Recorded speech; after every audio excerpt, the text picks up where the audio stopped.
cost purchased all ingredients. So, ang tawag dito, you have to calculate magkano lahat na bili mo. Ito yan. So, you have 5.13 total na binili mo. This one. Yan. Diba? So, add up the cost quantity purchase column. This is the total amount of ingredients spent on the ingredients but not what is used in the recipe. So, hindi pa to yung final mo na nagamit. Ito pa lang yung mga nabili mo. Diba? This is yung nabili mo pa lang. Next one is number 5. Calculate cost of ingredients used. So, ito na. We are going to use our big brains to solve this one. I know every one of you is merong ganon. Kaya natin to, guys. Tiwala lang. So, to calculate the cost of ingredients used for each ingredients. So, paano nga ba? How are we going to calculate? So, first and foremost is we're going to divide. So, what is divide? What is division? Diba? So, math. Akala nyo siguro sa culinary yung kinuha nyo or HM yung kinuha nyo, wala nang math ha. Ito, magkasubukan tayo. So, divide the cost quantity purchase by quality purchase. So, ibig sabihin, cost of quantity purchase. Ito yan. Diba? Divide by quantity purchase. Ito yon. Then multiply by quantity needed in the recipe. So 1.50 divide by 250. Tama na, hindi ako marunong. Grams, di ba? Ano natin yan? Lagay tayo ng shell. Yan. Times 25G. So, that is the, yan yung ano natin. Ito yung formula natin. Diba?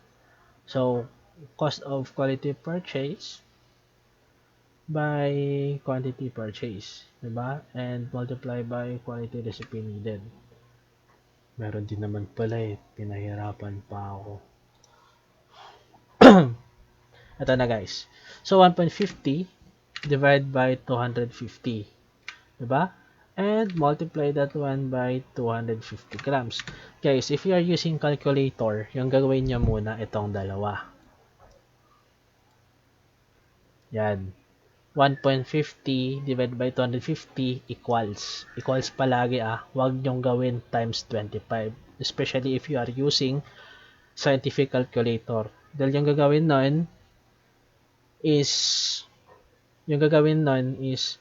imo-multiply niya yung 250 sa 25G, which is gonna be wrong formula na yung gagawin doon. So, if those who are using scientific calculator, gawin nyo is you have to put yung dalawang parentheses na to. Parentheses na tawag dito. Yeah. So, gawin nyo is you have to divide this one first, yung dalawa na to. Diba? After that one, let me use calculator para makita nyo. Yan. Diba? So, this is the standard type. Kasi pag scientific yung gamitin natin, dire-diretso yan. For 1.50 divide by 250 times 25. So, ganyan yan mangyayari. Mali. Hindi ko napindot yung 5. So, 1.50 divided by 250. So, you have 0.006 tsaka times mo siya sa 25. Yan yung gamitin natin. So, we have 0.15. Yeah, tama ka. So, nandun si Raymond Kent, no? We already tried to solve this one. And that will be 0.15. Yan yung cost of ingredients na gagamitin natin. Diba? So, bakit pound? Of course, you have to cancel out yung grams. Diba? Okay na? Kasi yung labas nito, that will be 1.50 ito,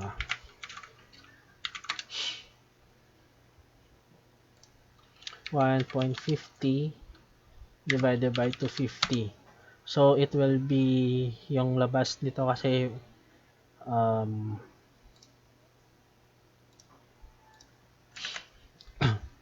0.006 pound, 'di ba? Pound per grams. Yan yung labas niyan. Ito, pag kinombine nyo to. Ito yung labas nun. So, how to cancel out? Kasi kailangan natin yung pound. Pag ni-multiply mo to by 25 grams, you will cancel out the gram. You will cancel out the grams. Tsaka yung matira will be the pound. So, ibig sabihin, pound lang yung makikita mo dito. Diba? Ayos tayo. Hopefully, you will understand this one. Pag hindi nyo maintindihan, you could PM me and I could, wala akong magawa. I could do it all over again para maintindihan ninyo. Have to erase this one. Okay na tayo. So, the answer will be 0.15 pounds. Pounds tayo guys ha. Nasa Europe tayo eh. Wala tayo sa Pinas. So, 0.15. And then, do exactly the same to the other ingredients. So, finally, add up cost ingredients using the recipe column. This will give the total for the recipe. In example, 0.91.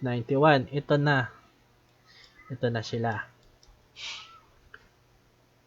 So, paano to ulit? You're doing just the same. Quantity purchased divided by quality cost of purchase and multiply it by quantity needed in the recipe and voila, you'll have your cost ingredients used in the recipe. Diba? Basic lang guys. Walang kahirap-hirap. Everything is so simple. Sana ganito yung buhay. Simple lang. So, if you have spare time, if you have, pag meron kayong extra time, no? I know you have, kasi hindi naman kayo pupunta sa school. You can do other things for costing. Example, bibili yung nanay nyo, pangluto ng adobo. Sabihin mo, Nay, magkano yung bili mo dyan? Magkano yung kailangan mo? Diba? Try to practice this one. This is very complicated sa una, pero once you get used to it, makukuha nyo rin. This is just simple as arithmetic lang guys. No need mga hard calculus equations. Yung kailangan natin dito will be quantity purchased divided by cost of quality purchase multiplied by quantity needed in the recipe. And you already have your cost ingredients used in the recipe. Diba? So, it's very simple. Basic. Wala pang 5 minutes, 'di ba? Makukuha niyo lahat 'yan. The cost per serving is calculated divided by the total cost ingredients used in recipe by the number of servings. For example, if the recipe serves 3 people, 0.91 divided by 3 is equals to 0.30 each. So, ibig sabihin, how are we going to calculate per serving? 'Di ba? Pag yung kabuuan ng recipe will cost you 0.91, ito siya, all you have to do is divide it how many servings does the recipe have. Pag na-divide niya yan, and you will came up with this one. So, you have your 0.30 each. Okay na? So, that is how simple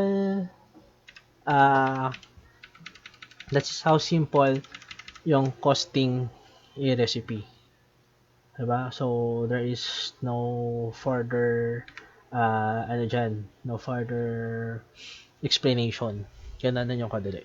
Diba? So, to recap, para sa mga nahuli, para sa mga na-late, I'll just give a little summary of a recap before we're going to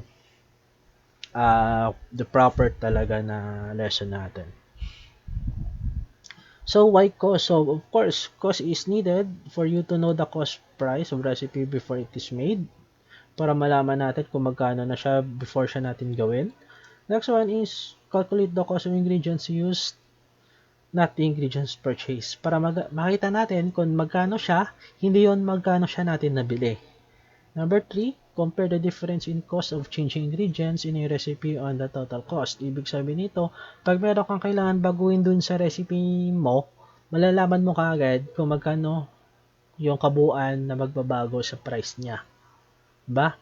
Next one, calculate the cost per portion. So, para malaman mo kung magkano talaga yung each serving ng ginawang recipe or yung each serving sa recipe mo. Okay na? So, if you don't have any anong tawag dito? Any questions or our next lesson, we will going to do conversion naman. Diba? So, first will be costing. Pag alam nyo yung costing, next one is conversion. So, what is conversion? Actually, wala akong ano dito. This is just a glimpse because I will have another stream video for our next meeting and it will featured about conversion. Diba? So, what is conversion? Conversion, a glimpse lang, is paano pag yung quantity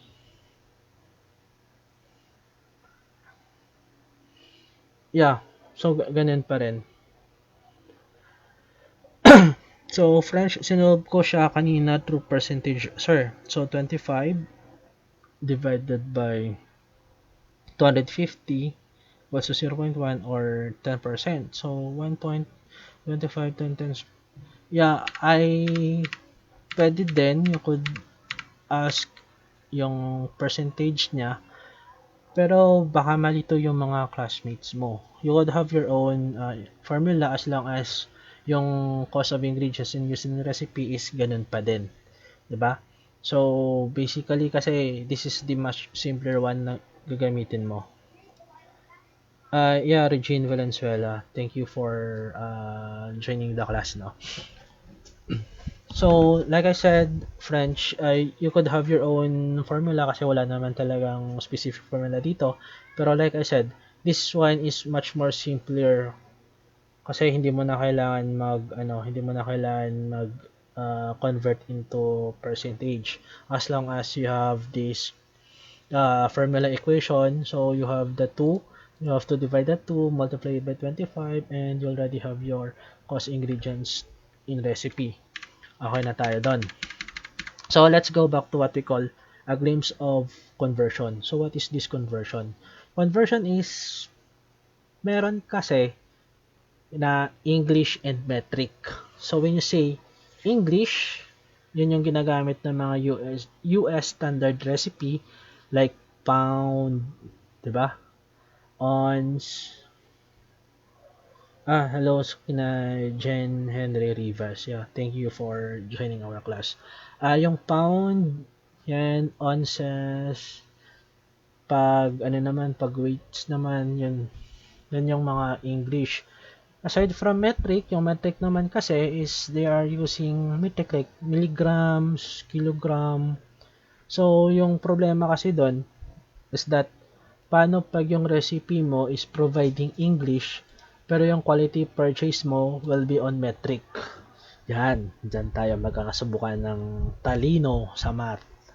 Diba? How are we going to solve from convert English into metric, and then metric into metric example will be how much ml does it have sa isang liter. Yun. How much grams sa isang kilogram. Convert pound into grams, 'di ba? So yun yung mga bagay na minsan hindi ko alam bakit nandito pa to. it's uh, it's much more complicated kasi pag online, pag ito yung gagawin natin. Pero once nalaman mo, you already know how conversion works.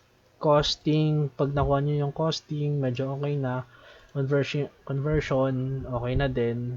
And pwede na kayo mag-costing on our laboratory. Diba? That is the main purpose. That is why that we have this costing. Para malaman natin ilan yung gastos natin sa laboratories natin. Diba?